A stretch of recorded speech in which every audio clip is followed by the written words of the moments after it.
नया साल में धोखा देले बिया हमर माल रे। नया साल में धोखा देले बिया हमर माल रे। का कही यार हम भैली बेहाल रे। का कही यार हम भैली बेहाल रे।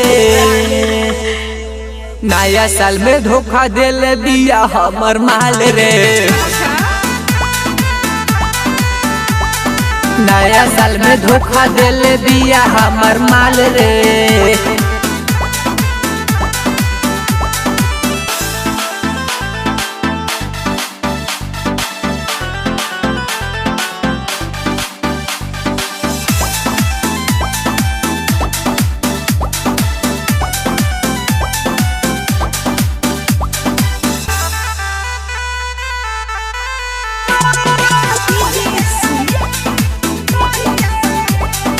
हमारा से कके बेवफाई बनी गईली उ तो कसाई।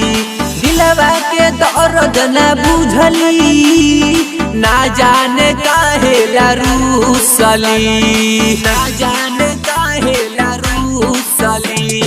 हमारा से कके बेवफाई बनी गईली उ तो कसाई। दिलवा के दर्द न बुझली ना जाने काहे ला रूसली। ना जाने काहे ला रूसली।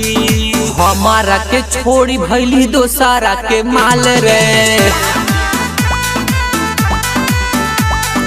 नया साल में धोखा देले बिया हमर माल रे। का कही यार हम भैली बेहाल रे। का कही यार हम भैली बेहाल रे। नया साल में धोखा देले बिया हमर माल रे। नया साल में धोखा देले बिया हमर माल रे।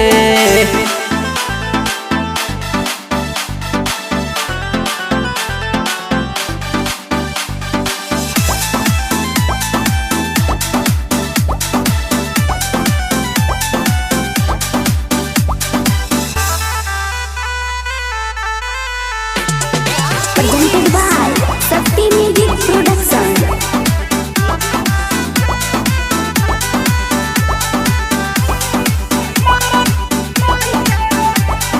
लॉकडाउन में हमसे करत रहे के सबर समरिया के साथ जिए के कोइलो सऊ विचार।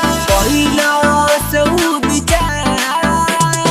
लॉकडाउन में हमसे करत रहे के सबर समरिया के साथ जिए के कोइलो सऊ विचार।